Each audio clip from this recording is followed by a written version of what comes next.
So there's this old joke about how does a physician tell if somebody's got an alcohol problem? Anybody who drinks more than they do. So if they don't get healthy eating themselves, they certainly aren't going to tell their patients about it. And that's the tragedy of all this, and that's why you and I and others are trying to turn this thing around. But a lot of my patients would do it, and I think it was because I was doing it. So I think it was credible.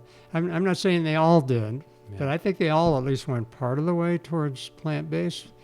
But they had amazing results, and there's some of them who did it who I never thought would do it. They were hunters or they were ranchers or whatever, and for a lot of reasons they wanted to keep eating meat, but they were struggling with their health, and this totally turned things around for people. So I'm talking about their weight, their blood sugar, their cholesterol, their blood pressure, and feeling better, because the diet we're talking about, a plant-based diet, is anti-inflammatory, and an animal-based diet causes inflammation. So that was Dr. Greg Feinsinger, and he is this week's guest on the Alter Your Health podcast, your source of information and inspiration to promote the holistic transformation of your health and the health of our planet. And my name is Dr. Benjamin Alter. It's so nice to be here with you now. I am the host of this podcast. I'm also a licensed naturopathic doctor practicing holistic lifestyle medicine based locally here in Carbondale, Colorado, also offering services globally. You can find out more and schedule a complimentary 15-minute visit at www.alter.health. So this week we've got another episode, part of this Locals series here on the podcast, where I am connecting with people in Carbondale, Colorado, and the surrounding Roaring Fork Valley, our new hometown. We moved here earlier in 2019, and I thought it would just be a great opportunity and excuse to reach out to those people in my neighborhood, in my backyard, in the surrounding community, to make some connections and learn about the inspirational work that is being done here. And let's just face it, there are inspirational human beings everywhere. We don't have to look far for them. In fact, you probably are an inspiration yourself. But today's inspirational human is Dr. Greg Feinsinger. He is a plant-based doctor locally here in Carbondale, Colorado, and he actually is from Aspen, went to University of Colorado School of Medicine in Denver, graduated way back in 1968. That would mean that he has been a doctor for more than 50 years. Holy cow, that's pretty cool. But Dr. Feinsinger is actually no longer practicing medicine. He no longer has a clinic, so to speak, but he is still very much active in the community, providing education, providing complimentary consultations, in fact. And we talk about his career as a physician. We talk about his waking up to the power of nutrition in preventing and reversing disease, which really came to be his focus clinically toward the end of his practice and still very much is a huge part of his life. We talk about how the plant-based diet has been really instrumental in transforming his own health.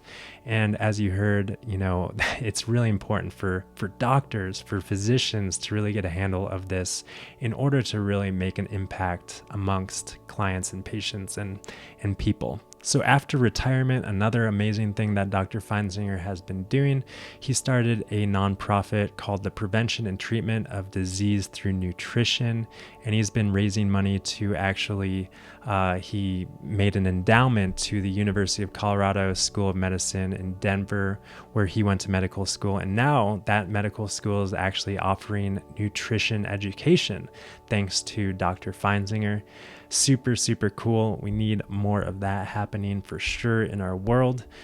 So Dr. Feinsinger is really a living example of the power of a plant-based diet, super active and super vital into his older years, really an inspiration for me and for other people in the community here. And you're in for a treat because he's full of wisdom as well.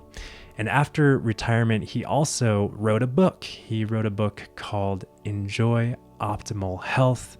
also very aptly named, where he took several newspaper articles. He writes a column in a local newspaper here, and he took several of those newspaper columns and collated them in a book, which is a great resource. It's back there on my shelf somewhere for those of you who are watching the video. So before we dive into this episode, I just want to make a couple more announcements. Dr. Susanna and I, my wife and I, we have a Facebook group called Empowered Healing Naturally. And this is a group of people who really are seeking that level of information, inspiration, and living an empowered life, taking their health back into their own hands, reclaiming health, reversing disease, promoting longevity. And Dr. Susanna and I are providing a lot of free resources in that group coming up on December 2nd in just a couple weeks, depending on when you're tuning into this. Maybe it already happened. We are offering a complimentary free little mini series called the Medicinal Living mini series. It's 5 days of really immersive education on plant-based nutrition, amongst other things that are important to reverse disease and reclaim health. So head on over to that Facebook group if you'd like, facebook.com/groups/alterhealth, and you'll find it. And another announcement just before we dive in, if you are a new listener, thanks for being here. And if you haven't done so already, I would be so grateful if you would take the moment or two to hit the subscribe button, to give a rating or leave a comment. And also, share this with someone who you know and love, someone who maybe is getting into a plant-based diet, looking for a little information and inspiration to fuel their journey. Thanks for that. Thanks for sharing this. Thanks for spreading the love. And let's just sit back, put our feet on the ground, take a breath, and enjoy this great conversation with my guest, Dr. Greg Feinsinger. Welcome, Dr. Greg Feinsinger, to the Alter Your Health podcast. A local Carbondalian here. Happy to have you on. Thank you.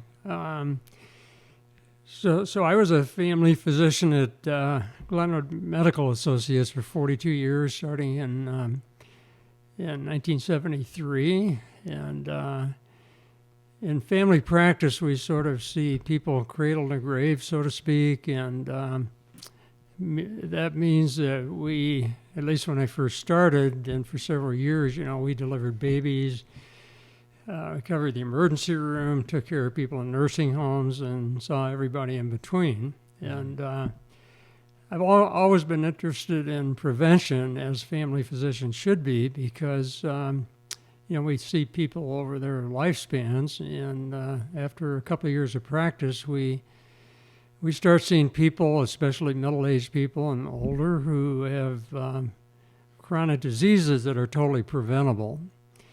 And so at least I started thinking, gee, maybe we ought to be preventing these diseases instead of waiting till they occur and spending a lot of money and a lot of effort and a lot of misery just managing them. When did you have that insight in your career?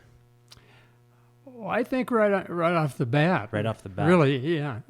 But it sounds right like off the bat. But I mean, more you didn't so. really know how to do that. More so a couple of years after I got into practice. So, and so I was very interested in keeping people's cholesterol at goal and their blood pressure at goal, and teaching them how to feed their kids properly and that sort of thing, and eat properly themselves. But the problem is, I learned nothing about nutrition in medical school, and unfortunately, it hasn't changed. And I went back a year ago to my 50th medical school reunion, and we interacted with the graduating class of 2018. And all the kids I met, I asked them if they had learned anything in medical school about nutrition or prevention, and the answer was always no, which was a little disappointing. So I was complaining about this to some of my friends at a cocktail party before our class dinner at this affair, and the conversation was overheard by some people out in the development committee, and long story short, after several meetings, my wife and I have given the University of Colorado Medical School, where I graduated in 1968, an endowment, and it's been matched by the dean. And it's to have a professorship, and the sole purpose of this professorship will be to teach nutrition and prevention. And supposedly it's already happening right now. So they've got maybe things are changing. New programs at the University of Colorado School of Medicine. Correct. Thanks to you. Correct. That's awesome. Well, and so, partially thanks to me and my wife. But I think the time was ripe anyway. I'm sure they were getting some pressure from the students and some other people that they needed to teach something other than just pills and procedures in medical school. Yeah. The interesting thing is that that nutrition, what we eat, is very powerful as far as causing diseases, if we're eating the right thing, or preventing and even reversing a lot of these chronic diseases if we eat the right things, and also exercise regularly. For example, we hear so much about statin drugs, and they spend a lot of money advertising on TV, and they're the most prescribed drugs, right? Yes. I think Lipitor, which is a statin drug, was the biggest money maker in the world for a while. Yeah. And now it's gone generic, so those days are over for that particular drug. Now they're focused more on the really exotic biologic agents that are thousands and thousands of dollars to, Correct. But the real answer is right in front of us 3 times a day when we eat. Yeah. And so you would think the statin drugs would be really, really effective in preventing heart attacks, but they're like 30% effective in preventing heart attacks. Well, my understanding of that from kind of a naturopathic, the body heals itself perspective is that cholesterol isn't the problem. It's actually the answer to the problem. Cholesterol is patching up arterial walls and in the body's attempt to prevent heart disease. To prevent, or I should rather say prevent, arterial dysfunction and the breaking of blood vessels and that sort of thing. But the consequence is you get these plaques and they protrude the blood flow, and then they break off and they cause a heart attack or stroke. Well, I mean, as an MD, I would disagree with that concept. I think, let's get back to the cholesterol issue towards the end of this talk maybe, but just to let me finish this thought. So statin drugs are 30% effective in preventing heart disease, whereas plant-based whole foods, meaning a processed food diet with no salt, sugar, or added oil, is at least 90% effective, and most studies show 98% effective at preventing heart attacks, and has also been shown by Dr. Dean Ornish, a cardiologist in California, and Dr. Esselstyn at the Cleveland Clinic to reverse heart disease. So, in other words, food is 3 times more powerful than medications in this case, and in many other cases as well. Mm-hmm. And so you would think that medical students would learn about this, but unfortunately they haven't been. But I'm hoping this will change, and it's probably like everything else, follow the money. Yeah. So, in practice, I would talk to people about diet, but I really didn't know what I was talking about. Not only did I not learn about it in medical school, and the many conferences that I went to, I never learned about it. Just for example, at Valley View Hospital in Glenwood, we have a continuing medical education conference every Wednesday, and never once over 42 years did I hear a talk about nutrition. And so I would recommend to patients whatever diet was in vogue at the time. So like the hunter-gatherer diet, which is like the paleo diet, the South Beach diet or whatever. And then about 10 years ago, let me just say that I think nurse practitioners are more open-minded than MDs are about thinking outside the box. And so a nurse practitioner friend of my wife's and mine suggested that we read a book called The China Study. And so the China study is about the biggest epidemiologic study that's ever been done on nutrition. So an epidemiologic study is the one where you look at big groups of people, see what they eat, see what diseases they get, and see what they die from.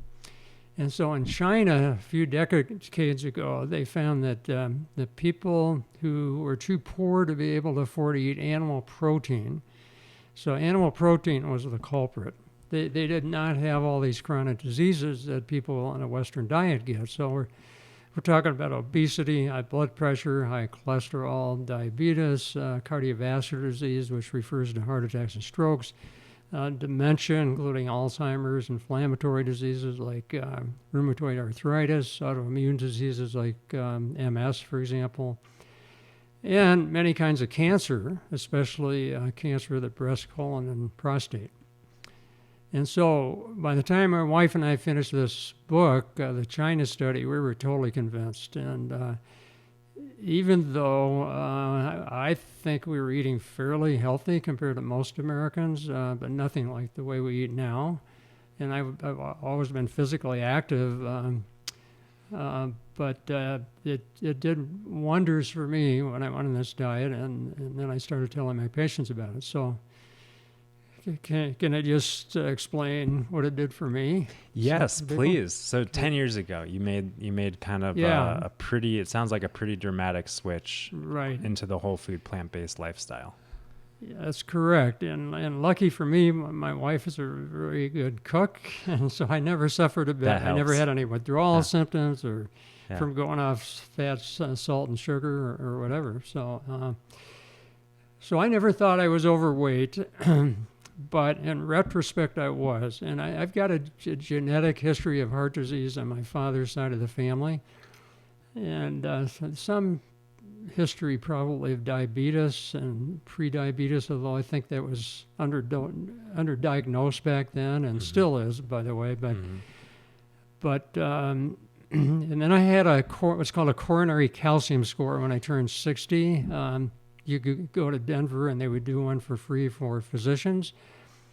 So that's one of the two ways you can assess what somebody's arteries look like. You know, the other way being a carotid IMT, which is a sound wave picture of the carotid arteries in your neck. But coronary calcium score is a CAT scan of your heart, so it involves a little bit of radiation, and it tells you how much calcium you have in your coronary arteries. And that's just a way of looking at how much plaque you have in your arteries in your heart. Mm-hmm. And so I was hoping mine would be zero, but I kind of knew better because I've always had high cholesterol, and I've been on a statin drug ever since they first came out. But my result was much higher than I was hoping it would be. So it kind of caught my attention. Was this about the same time, 10 years ago or so? Yeah, okay. Yeah. And then you came across the China this was study. even before. Before then? This was even before. So when I turned 60, I'm 78 now. Okay, 18 years ago. Yeah. So anyway, I in 2003, I found out that almost all heart attacks are preventable. But it doesn't happen because of follow the money. So what I mean by that is that most interventional cardiologists and cardiac surgeons and so forth, the way they make their money and the way they're trained is to look at heart disease as a plumbing problem with blockages that need to be fixed. And let me just interject that if you're actually having a heart attack, which is caused when plaque in your coronary artery ruptures, and causes 100% blockage of the blood flow, that's what a heart attack is. So if an interventional cardiologist puts a stent in that and opens up the blockage, it can save your heart muscle as well as your life. Yeah, nothing wrong with that when you in the acute event. Yeah. Yeah, but what we really want to do is prevent the problem. So these people look at heart disease as a plumbing problem, when it really ought to be looked at as a medical disease, which is totally preventable and treatable and even reversible through lifestyle modification. Mm-hmm. So you said in 2003 you became aware of that before reading the China study. That was before reading the China study. Through the work of Dr. Dean Ornish, or how did you see that? No, actually, what happened was that, so I saw a cardiologist, and this was an unusual cardiologist. We used to have a cardiologist from Grand Junction come up to Glenwood Medical once a month and see patients. So I saw him as a patient, and he ordered a advanced cholesterol test. Okay. Me through the Berkeley Heart Lab. Mm-hmm. And so I got the results back, but I didn't know how to interpret them. And I think I was one of the few patients, by the way, that he had ever ordered a Berkeley Heart Lab test on. And so while I was trying to figure out how to interpret the results, I called the Berkeley Heart Lab, and they put me in touch with a family doctor in Spokane, Washington, named Bradley Bale, B-A-L-E, and he started doing heart attack prevention probably 30 years ago now, before anybody else was doing it, and he's now a recognized worldwide as an expert in heart attack prevention. He and his nurse practitioner wrote a book called Beat the Heart Attack Gene. So I called him, and he told me what to do and so forth, but still nothing about nutrition till 10 years ago. I read this book, but in the meantime, I went ahead and started a heart attack, stroke, and diabetes prevention center at Glenwood Medical, because all those things are totally preventable. And I kind of got some pushback from a few of my colleagues, especially the internal medicine doctors. But, I was old enough and confident enough that I was doing the right thing that didn't bother me. And that's most of what I did in the last several years of my practice, heart attack prevention. And then I read this book in 2003, and I found out that the real answer is not all the testing and all the drugs and so forth that the Bale-Doneden method recommends, but not that isn't helpful in certain cases, and especially if people aren't willing to change their lifestyle, and there certainly are those people out there, but I think the real answer is lifestyle modification. Mm-hmm. Totally. So, it sounds like the last, since reading that book, your life really changed, your personal life, share a little bit more about how you said you've been kind of active your whole life. How did the plant-based diet change your activity level or support you in maintaining your activity level as you were winding down your career? Well, let me just tell you about the diet part of it first. So sure. So I was saying, saying that I didn't think I needed to lose weight, and nobody else did. But I did weigh about 12 pounds more than what I weighed when I graduated from Aspen High School in 1959, and that's a good rule of thumb for people my age. You can't use it for younger people now because so many of them are overweight when they graduate from high school. But anyway, I was on a pill for prediabetes, and if I looked at my profile in the mirror, I had just a little bit of a belly, and that's often associated with insulin resistance, which is the same as prediabetes. Mm-hmm. So I saw Dr. Bale as a patient, this heart attack prevention expert, and he thought that I had prediabetes and put me on Actos, which is a prediabetes drug, or a diabetes drug, actually. And then he felt that my blood pressure was a little bit too high, so he put me on something for high blood pressure.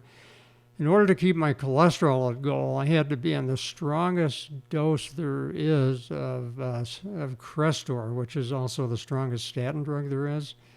So I was on 40 milligrams of Crestor, and even then, my cholesterol wasn't where it needed to be. So I was also taking 2,000 milligrams a day of niacin, which also lowers your cholesterol. And so anyway, in a month, I lost these 12 pounds. I no longer have high blood pressure, got rid of that pill. No longer had the prediabetes, got rid of that pill. Got off the, my cholesterol came way down, so I got off the niacin and was able to switch to simvastatin, which is a much weaker statin drug, and I actually still take that. So that's what it did for me, and I felt better. And so I participated in some Nordic ski and and running competitive events, and I was able to beat people that I didn't used to be able to beat. Mm. Have you heard of or seen the new documentary Game Changers?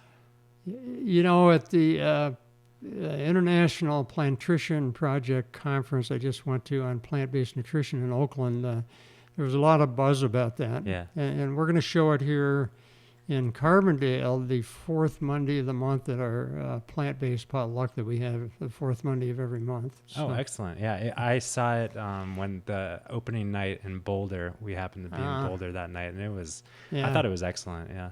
Yeah. So long story short, it sounds like you're feeling great, looking great, functioning great, thinking great. Yeah. And yeah. So, of course, I started telling my patients about this, especially my heart attack prevention patients. Yeah, what was your experience with that? How is that generally received amongst your patients? I think good. Yeah. I mean, the problem is that physicians don't get healthy eating themselves for the most part yet. Yeah. And physicians only tell patients to do what they do themselves. So there's this old joke about how does a physician tell if somebody's got an alcohol problem? Anybody who drinks more than they do. So if they don't get healthy eating themselves, they certainly aren't going to tell their patients about it. That's the tragedy of all this, and that's why you and I and others are trying to turn this thing around. But a lot of my patients would do it, and I think it was because I was doing it. So I think it was credible. I'm not saying they all did. Yeah. But I think they all at least went part of the way towards plant-based.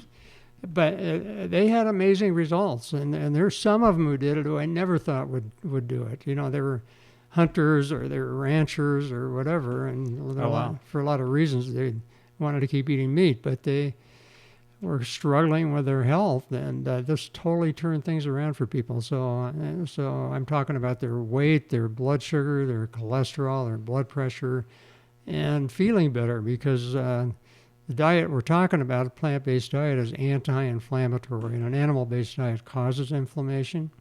Yeah. So I've got, a few questions for you about how you relate to your patients and communicate with your patients. Because there is always pushback, as you and I know, and one of the biggest pieces of pushback I feel and see personally is, like, what about grass-fed beef? What about wild game? What about trout caught from the river? What about these kind of things that we think of as being so pure and natural? And how do you have those conversations with your patients?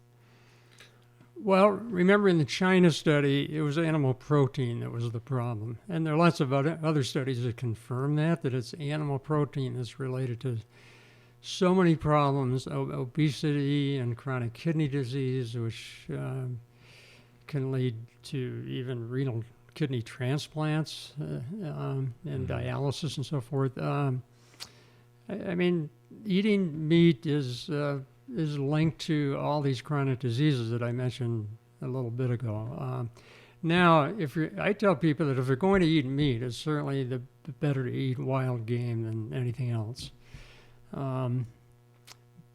Or, if you catch a trout, in a high mountain lake, it probably, even though you're eating at the top of the food chain, it probably doesn't have as many pollutants, certainly, as one caught from the ocean. But, the problem is that environmental toxins are everywhere, including our atmosphere. And they've done studies like at Rocky Mountain National Park, which you'd think would be a pretty pristine place, and they found pesticides and other environmental pollutants there. So even if it's organic or grass-fed or so forth, you're still eating it at the top of the food chain, and you're getting, in general, with meat, you're getting 15 times the pesticides and other pollutants, and dairy 5.5 times the amount than you would if you ate at the bottom of the food chain by eating plants. Now, given that these things are all over our environment, you really can't get away from them if you eat plants. You can't totally get away from them, but you're stacking the deck in your favor, certainly. Yeah, that's a good point. Remembering that it's really the animal proteins and that is the issue. And the pollutant conversation is definitely a big one. And I always like to remind myself and the people that I'm communicating with that plants also have built into them these natural anti-inflammatory and detoxifying compounds that support you in kind of metabolizing out these pollutants that we are invariably exposed to. So we want to support our body with those kind of phytonutrients, micronutrients, and that nutrient density, which animal products don't have, you know? Right, Yeah. right. Well, great. Well, so back to kind of your life's journey a little bit. Have you been in the Valley your whole life besides going to medical school in Denver? You know, I was raised in Aspen. My parents bought some 80 acres of land 2 miles up Castle Creek in 1941, the year I was born. They were skiers, and for $4 an acre. Wow. And we lived in Madison, Wisconsin in the winter. My dad was a law professor at the University of Wisconsin, so we go to Aspen every summer and go back to Madison in the winter till I was in 5th grade, and then we moved to Aspen full time, and I started going to school in Aspen. Nice. So, and and then I went to Oberlin College, which is a small liberal arts college in Ohio, and did my medical training in Denver, but did my internship and residency in California. Okay. Where in California was that? Well, back then, when everybody took a rotating internship. So even if you're going to go into orthopedics, you'd still have a couple of months of OB and a couple of months of internal medicine and so forth. They don't do that anymore. They start specializing way too early, I think. Mm-hmm. So I took a rotating internship at a county hospital in Stockton, San Joaquin County Hospital, and then when you finished your internship, then you either went to Vietnam or you got in the Indian Health Service. So I was already married and had a kid, and definitely didn't want to go to Vietnam. So I got in the Indian Health Service in Fort Hall, Idaho, right outside of Pocatello, and I was there for 2 years and did my family practice residency at Sonoma County Hospital in Santa Rosa. Okay, nice. Yeah. And when did you know that you wanted to be a doctor? When was that inspiration? When did that strike you?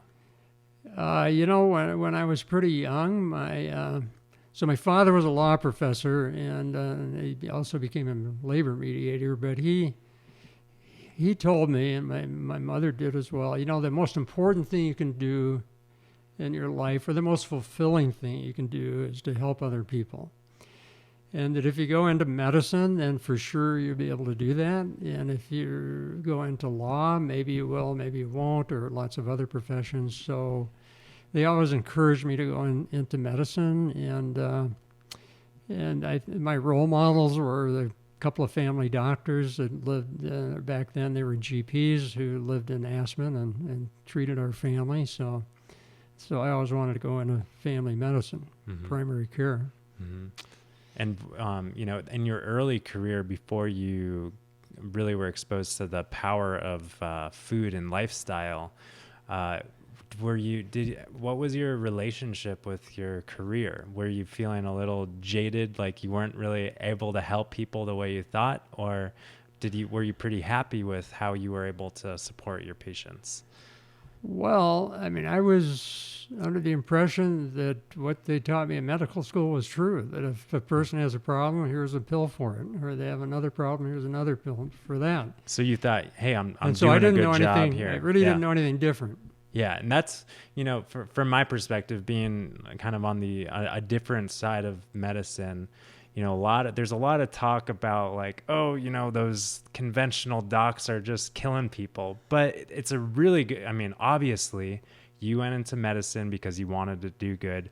We all go into all of our careers because we want to help people. And I think that we have to remember that we only can do as well as we have the awareness of. And we have to keep our minds open to learn more so we can help more. Yeah. Yeah, and I think, physicians are naturally tend to be good, well-meaning people, and they do go into medicine to try to help people. But after a couple of years, you become face to face with the reality that medicine is also a business, and you have to make a living, and that involves working pretty hard and maybe not spending as much time as you'd like with your patients in some cases. And so, yeah. Okay. So let's talk about other medicine, if you will, beyond food. Beyond food, what do you feel like are the most important things for people to really implement in their lives to support themselves in preventing disease or reversing disease, or just promoting more well-being in their life, more longevity? You talked about exercise. I think an expert on this is Dr. Dean Ornish, who proved that you can reverse heart disease with a plant-based diet, and more recently he's proved you can reverse early prostate cancer with the same diet. So he's written several books, but his most recent one is called Undo It, and that refers to undoing all these chronic diseases such as diabetes and heart disease and high blood pressure and so forth. And he wrote this book with his wife, who is a non-medical person, but she's an instructor in yoga and mindfulness meditation and things like that. So Dean Ornish developed this lifestyle program that actually throughout the country, and it's actually been approved by Medicare. And we really have to thank him for that. I mean, he spent a lot of effort, and I'm sure had a lot of brain damage trying to deal with politics back in Washington. Actually got his program approved by Medicare, and therefore it's approved by lots of insurance companies. So it involves a plant-based diet, and it involves exercise on a regular basis. And really important, he feels, is that it involves mindfulness and gratitude and meditation or yoga, ways to sort of relax. And his latest thing that he's kind of added to it is a feeling of love. Whether it's love for a pet, if you're a single person, getting a dog certainly can help, or possibly a cat, or ideally to love a lifetime partner or kids, or maybe yourself. Or yourself. That's important. Yeah. So stress plays a big role in many chronic diseases, and so all of this that Dr. Ornish is advising us to do has to do with getting rid of stress. So what's your relationship with that in your life and in your practice? Have you, it seems like your clinical, the way that you consult with your patients is really food focused, but how do you assess stress in someone else's life, or how do you assess stress in your own life? Because I think it's really, if I ask people, I get two answers. I go, everything's fine, even though you can feel the stress when they walk into the room, or people are totally overwhelmed, blowing things out of proportion. Oh yeah, I've lived the most stressful life ever. Right. So what kind of tools do you have maybe personally for yourself? For myself, well, first of all, I'm retired. That's the key, huh? About any stress I have is self-induced. So I think it actually, to be honest with you, is kind of stressful for me to retire, and I think that's true with a lot of health professionals, because you are helping people, and that's really how you get a lot of your satisfaction from your life. And at first I was at a little bit of a loss about what to do or how I could be fulfilled. But now I've got my hand in medicine still. I do free consultations on Monday mornings by appointment. People can call me at 379-5718. Yeah. I do a PowerPoint presentation about plant-based nutrition the first Monday of the month. I'm involved in this plant-based potluck the fourth Monday. I I'm the doctor for a Latino clinic on the third Saturday of every month at the 3rd Street Center, the Valley Settlement Project. And then in February, I came out with a book called Enjoy Optimal Health. And then what is probably the most impactful thing I do is I write a health column for the Glenwood Post-Independent. You still do that? Every week, yeah. So that keeps my brain active, certainly, and it keeps me in medicine, and because it's pretty easy to forget all that information. But I have to do some research for most of the articles, and so so my hand's still in it. Yeah. So do you it sounds like your answer for yourself personally is just staying active with what you're enjoying is kind of your way of relating with life stressors. Yeah, and exercise is a big part of it for me. I'm in charge of this bicycle group on Thursday mornings. Most of the people are my age. And then we go have lunch afterwards, and we alternate mountain bike and road biking. We keep that going as a Nordic skiing group in the wintertime. So exercise is really important, and I exercise every day. Being 78, I can't really hammer it anymore every day, so I kind of alternate a really intense day for an hour with an easier day, which would be like walking my dog 4 miles in an hour, something like that. Mm-hmm. Nice. Yeah. So did you have much experience in stress counseling in your clinical practice when you were exposed to stress being really a dominant force in someone's health or disease? Absolutely. Yeah. I mean, family physicians see a lot of people with depression and anxiety and sleep problems, often related to stress. My other niche other than heart attack prevention was difficult work comp cases. And that can be stressful. Yeah, well, it can be stressful for the doctor, but it can also be stressful for the patient. Being out of work all of a sudden, and their whole life becomes focused around their injury, and which is not a good thing because a lot of those people who are under stress in the first place don't recover from injuries as quickly, and so true. Yeah, some of them never get back to work. Mm-hmm. So how do you talk with those kind of people, or what kind of recommendations or tools can you offer people, maybe listeners as well, who I think we all have that experience of feeling overwhelmed and out of control, and what's your kind of words of wisdom? Well, I think certainly exercise is helpful for stress, particularly depression. Helps prevent it, helps treat it. Regular exercise, especially doing it outside in the sunlight, particularly during the winter months. That's important. I think helping find ways to help people sleep better is important, and there are certainly medications, and I don't advocate things like Ambien for most people because they're addictive and they have other issues. But I think a low dose of a antidepressant like Lexapro it's not addictive, and it can be very helpful in relieving people's anxiety and helping them sleep. Mm-hmm. Cool.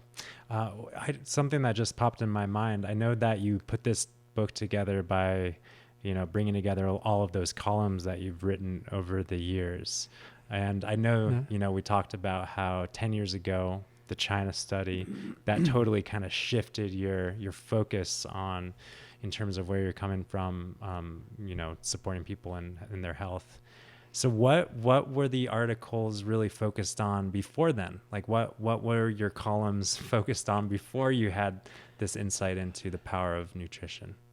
Oh, well, so I've only been doing these columns since I retired, which was 4.5 years ago. I see. Okay. Prior to that, I wouldn't have had time to write a newspaper column. So this is just the past 4.5 years worth of columns, or so. Well, no, because when you figure it out, there would be hundreds of them. So I just took 98. Right. So the subtitle is 98 Health Tips from a Family Doctor. So I just took 98 of what I thought were the most useful columns for people. So these are all relatively new from your Yeah. new insights, new perspective. Yeah. Got it. That makes sense. Well, you look at the table of contents and see if there's something in there you Yeah, let's want to ask me about. flip through and see what sparked. I'm gonna maybe you- quiz you. Do you want to talk? Yeah. You want to talk about cholesterol a little bit and just get a doctor's, or at least my view as a Yeah, you know, heart attack prevention doctor. there are, still some controversial things. I think we can all wrap our minds around the basic truth of, okay, fruits and vegetables are the most nutrient dense, healthiest foods, but there are some nuances that are still really, hot topics in the world of nutrition. Fat, carbs, all the protein, all the macronutrients and vitamins and minerals.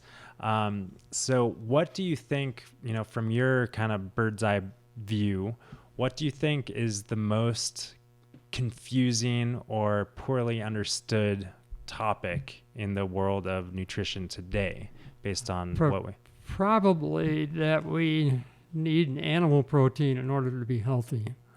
And I think the beef and the dairy industry have been very effective in their marketing over the years to convince us that we need way more protein than we really need, or that is even good for us. And I think it's very clear that animal protein tends to cause problems, and plant protein. Of course, we need protein. But if you eat plant protein, that's much better for our health, because, and there are a lot of reasons for this, but we basically evolved as humans over 20 million years from tree-dwelling plant eaters. And if you look at our jaw structure, it's the jaw structure of herbivores and not carnivores. Now, the paleo people like to say, well, yeah, but then people became hunter-gatherers. But they were still primarily gatherers, because that was much easier than to get your food that way than hunting. And if you look at primitive societies today, such as in the middle of the Amazon or in Borneo or places like that, people are, these societies are essentially gatherers, not meat eaters. And I like to remind people also on that topic that, that was really survival, a survival diet for thousands and thousands of years. We're really not in a world where our diet needs to be focused on survival, but we have the freedom and capacity to choose the most healthiest foods at any point in time, at any season. Yeah. So, we're not. Now we do our gathering at City Market. Now, exactly. Well, way too easy. Yeah. Well, let me just give you an example about gatherers. So when I was in the Indian Health Service in Idaho on the Fort Hall Reservation, there were two tribes on the reservation. So one of them was the Shoshone tribe, and they were Plains Indians. So they ate a little bit of buffalo or other kinds of meat. But the other tribe was the Bannock Indians, and they were put on the reservation around 1900. And up until the time they were put on the reservation and their diet was sort of Americanized, they were living off the camas root, which grew in the high desert of southeastern Idaho. So they were total gatherers as recently as 1900 in North America. So exactly. We see what we're looking for, in the world. And a lot of people who really are addicted to meat or just like eating meat, they look at all the examples of all the meat eaters in the world and just to reaffirm, hey, this is okay. But there's plenty of examples like you just shared of the contrary side of the story. Right. So back to this, animal protein versus plant protein, which has always been such a hot topic. What is the difference? I mean, I kind of know the difference, but if you would be so kind to share with us what the difference is between animal protein and plant protein. Or we can have this conversation together. Yeah. Something I don't think I can really do that. Sounds to me like you have more knowledge about that than I do. I just know the studies that have been done and what they tell us. Well, I think it's important to know that all animals, humans and monkeys and cows alike, we get our protein from plants. Correct. And animals have a capacity of, we all take those amino acids that are found in plants and synthesize them into what we need in our bodies. Right. And animal flesh has more, I believe, cysteine and methionine and some other amino acids that are known and have been studied to drive various chronic diseases, to create issues in the kidneys, like you talked about. And plant proteins have more, less of those amino acids, and more other amino acids are dominant amino acids that promote healthier pathways in the body. That's my understanding, but I was curious if you had any other insights. Well, and so an animal-based diet is not only inflammatory, causes inflammation, but also is acidic. Yeah. And a plant-based diet is anti-inflammatory and tends to be alkaline. And an acidic environment contributes to kidney stones and lots of other issues that we have. Immune suppression and all sorts of stuff. But I think that somehow people think that people on a plant-based diet must have some dietary deficiencies, and that is true in one respect, and that's the B12 that we can talk about, and possibly omega-3 if you're not careful. But animal-based diets are really the diets that are deficient. So they're deficient in fiber, because only plants have fiber, and fiber is really important for human health. Among other things, fiber feeds the bacteria in our gut microbiome, which we're finding every day is more and more important, that we're finding for various aspects of our health. Mm-hmm. And plant and animal-based diets are deficient in important micronutrients. So those aren't the nutrients you can see, like carbohydrates and protein and fat. Those are the macronutrients, which both animal products and plant products have, but different kinds. But these are the ones you can't see. Mm-hmm. And those are so important for fighting cancer, for reversing heart disease, preventing diabetes, and just preventing dementia. I think that a lot of people who talk, like go to the restaurant and, what kind of protein do you want on your salad? And they're really asking what kind of meat do you want on your salad? But it's important to know. So if they're a decent weight person, they will say, or tofu. Right. But it's important to know that every single whole food has all of the macronutrients, the fat, the protein, and the carbohydrates. Correct. Every single plant food, that is. Correct. And the animal, quote unquote, protein is not just animal protein. It's also lots of saturated fat and cholesterol, right, which is, actually generally there's more fat in meat than protein. And people just look at the protein, but the fat, which is a trendy macronutrient now, a lot of people think that you need to eat fat to lose fat. So what's your I'm curious what your viewpoint is on the trends of today, because you've lived through more trends than I have. There's this big wave of fat being like the popular trendy macronutrient. And what's your perspective on that? Well, one of the trends that has bothered me for a long time is that, I think that you're an exception, because in my experience, most alternative providers didn't learn anything more about nutrition in their school than I learned in medical school, which was ZIP. But yet some of them have these kind of weird theories about nutrition, and they're in love with coconut products. And that just floors me, because coconut is almost all saturated fat. And it's very, very clear that saturated fat is bad for us. It raises our cholesterol and does other bad things. So, if you look at, part of this diet is, so it's plant-based whole foods, in other words, unprocessed, with no salt, sugar, or added oil. So lots of the fat we get is in the form of added oil in the standard American diet. Yeah. And if you look at the different oils, so canola oil has 7% saturated fat, which makes your liver make more LDL, bad cholesterol. Olive oil has twice as much at 15%, and then coconut oil has like 91% saturated fat, and that's very unhealthy for people. It's very clear evidence. I went to a conference in Denver several years ago, and they're talking about this lady from Boulder who had a kid that had some kind of a disease that she was convinced would be helped by coconut products. And she was giving this kid, who was like 8 years old or something, just a ton of coconut products every day. And he had a cholesterol of like 350. And so the people in the lipid clinic at the university thought, geez, we're going to have to hook this kid up to this machine that extracts bad cholesterol from your body. I mean, it's like, because he was in a crisis really with that high of cholesterol.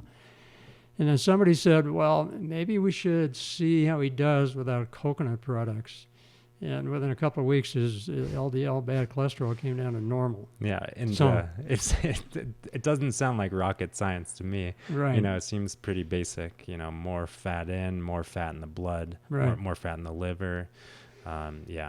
But nonetheless, fat still seems to be, coconut oil still seems to be super trendy. Sure, but a lot of things are trendy that aren't good for us. Yeah, no, but I'm just, I know and understand and can feel your knowledge and your groundedness in the nutritional science that you and I know. Right. But there's kind of this whole other wacko that we can see, but they're really convinced that more oil the better, less carbs the better. Yeah. So how do you have this dialogue? Do you ever have patients who are like, oh, but so and so said that I should be putting coconut oil and butter in my coffee and whipping it up and avoiding whole grains and beans and yeah. Sometimes, people have to make an appointment to see me, and then they know kind of what I'm going to tell them by my columns. So I think I don't see too many of those people that come to see me for my free consultations. But I understand the question. Certainly when I was in practice and took all comers, and I saw quite a few people like that. So we all know there are a lot of diets out there, right? An Atkins diet and a keto diet and a paleo diet and this diet and that diet. So I think you have to go with the science. So facts matters. I don't care if it's climate change or politics or nutrition. Facts matter. And so there's the diet that you and I advocate has lots of evidence that supports it. And if anybody has any questions about that, get Dr. Greger's wonderful book. So this is a guy who has a nonprofit, and it's totally supported by donations. And he and his staff go through all of the English language scientific papers that come out every year on nutrition, and there are tens of thousands of them. And as he likes to say, he does that so you don't have to. Right, I mean, you and I don't think have the expertise. There's certainly not the time to go through all this. It's not fun for me, but I know it's fun for Dr. Greger. Yeah. And he gives important information to us. And everything he tells us is evidence-based. So he wrote this wonderful book called How Not to Die. And it's a 400-page book, and you think it's too long to read, but the last 130 pages are references. So it's not as long as it looks. And that also means it's very evidence-based. And the first half of the book is about how not to die from different conditions, like Parkinson's disease or breast cancer, or diabetes, whatever. Second half is about what we should be eating every day and why. So he explains to you why we should eat beans every day or other legumes. Beans, lentils, and chickpeas are legumes, and split peas. So, and why we should eat them every day, and how many servings and what's in a serving, that kind of thing. And then he's got this wonderful website called nutritionfacts.org, and I subscribe to it. And every day I get a short video or a short blog of something new about nutrition. And you can also search things on this. So if you want to fact check me on the coconut products, just search that on nutritionsfact.org, and everything that he's done about that in the last couple of years will pop up. And every time he tells you something on his videos, he'll show you a photo of the abstract from the scientific paper that the information's coming from. Yeah, it's a great resource. And sure. Believe me, these other diets did not have that kind of evidence. So if anybody comes up to you, like a relative or a friend, and says, "Oh, I think the keto diet's the way to go," I mean, ask them, has it ever been shown to reverse heart disease? The answer is always going to be no. The number one killer. Right, number one killer in this country. In this country, yeah. Love Dr. Greger, love nutritionfacts.org. I've heard some people refer to it as the plant-based Google, just because it's full of, like you said, all tens of thousands of resources and references. Yeah, so I just heard him at that Plant Nutrition Project conference. He was the last speaker. So usually the last speaker at a conference like that is speaking to a half-empty auditorium, because everybody's getting tired and they want to go home. I'm sure that wasn't the case. Not in this case. There were all 1,100 attendees were there to hear him speak, and he's a rock star among these people. And so he walks on the stage, and they give him a standing ovation. And after his great talk he gave, they gave him another standing ovation. Yeah.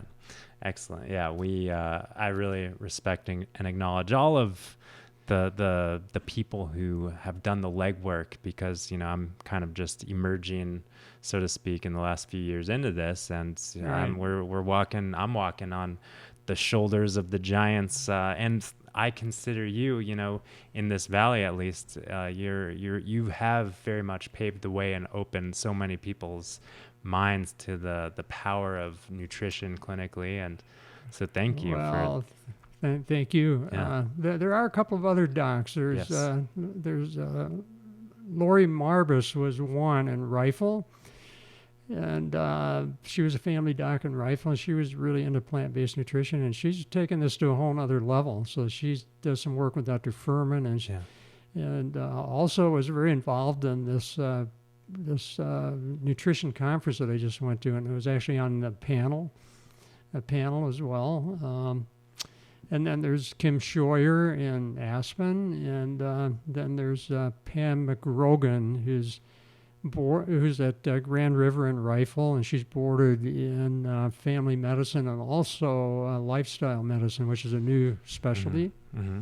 Yeah, there's lots of people. It's kind of catching on. As I like to remind myself, I think the truth, the real whole truth, has a way of persisting. It has a way of staying present despite all these trends and fads and things that come and go.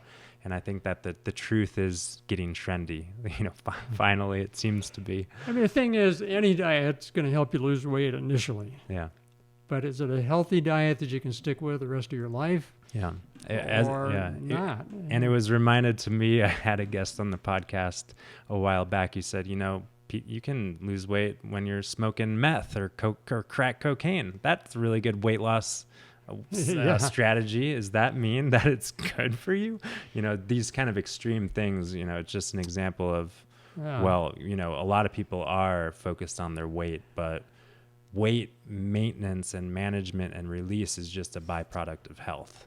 That's right. And that's why we shouldn't even use the word diet when we're talking about plant-based nutrition. Yeah. I think we should say plant-based lifestyle. Yes, for sure. Well, wrapping things up here, I'm curious for people who, you mentioned nutritionfacts.org and how not to die. Maybe if you have other recommendations of resources like your book as well, and also maybe just general advice and encouragement for people who are starting a whole food plant-based journey, or just maybe considering starting a whole food plant-based journey. Well, I'd love for people to buy my book. If I make any profits on the book, which is unlikely, I'll be happy if I just break even, but it'll go toward this endowment to the University of Colorado Medical School I mentioned. But Other than that, I'd encourage people to come to my free PowerPoint on Monday mornings or Monday evenings, first Monday of the month at the 3rd Street Center at 7 p.m. You can call me and make an appointment for a free consultation. You can come to the plant-based potluck on the 4th Monday of the month, and then I'm a big believer in getting people just to go whole hog, cold turkey, because a lot of people will do it and they get over their food addictions and to salt, sugar, and fat in 2 weeks, and they're good because they lose their taste for the things they shouldn't be eating. But some people would prefer to do it incrementally, and now there's some good programs for that. So Dr. Kim Scheuer in Aspen, who I mentioned, has got a new one. She and her partner, Derek Olson. It's called DOCS, D-O-K-S. Then Peter Goldstein with Hippocrates Docs has a program that he's just starting, and you were the facilitator with the first group of people that he had. Mm-hmm. And it's a 12-week program, and the 8 people who took it were very happy with what they got out of it. Mm-hmm. So there's lots of ways to get support in the Valley. Mm-hmm. And yeah, but I'm with you on the just cold turkey, go for it, 2 feet in, and just feel it out. Yeah. Well, the other reason to do that is that in 2 weeks you get the benefit of feeling better. Yeah. So I always see people, even if they go cold turkey, I see them back in 2 weeks, and almost always they say, a lot of my aches and pains went away. So you don't get that benefit if you just do it incrementally, or at least it takes much longer to get the benefit. Yeah, and I don't know if I've shared with you our program, which is available online as well, but I'll bring it up here since it's relevant. We've got a 6-week course that guides people into some deep nutritional science and all other aspects of healthy living as well, with kind of action steps along the way. So it's a self-paced thing, but we also are starting, once again, this is online, but we're starting kind of a mastermind sort of thing for people to come together and receive support from Susanna and I, as well as the other people in the group. So yeah, there are a lot of ways to receive support in this direction, and thank you for the resources that you provide. We're really great. I'm really grateful. And just a note, when we were moving here to Carbondale, we met up with a friend of ours who has seen you in consultation, and she is living the plant-based lifestyle. And we just thought, Suzanne and I just thought it was so cool that we were going somewhere where the ground has already been kind of broken, if you will, and people were already waking up to this. So once again, thank you for the work and service that you've done already and continue to do. Well, you're welcome. It's been my pleasure. And I hope we can continue to collaborate and keep talking. For sure. So moving forward for you, Dr. Greg, what's kind of, you're retired. Do you have any other plans, books, your columns, anything on the frontiers for you personally? Well, I'll keep doing the columns as long as the newspaper will have me. Nice. As far as another book, I don't see another book coming out in the near future. But I'm going to keep doing what I'm doing, and I have expanded a little bit. I met with Dr. Scheuer and Derek Olson just a couple of days ago, and to see how we can collaborate a little bit. And nice. Yeah. Things are going. You're not slowing down, it sounds like. All right. Well, thank you, Dr. Greg Feinsinger. And thanks for having me. Yeah. Peace and love. Until next time.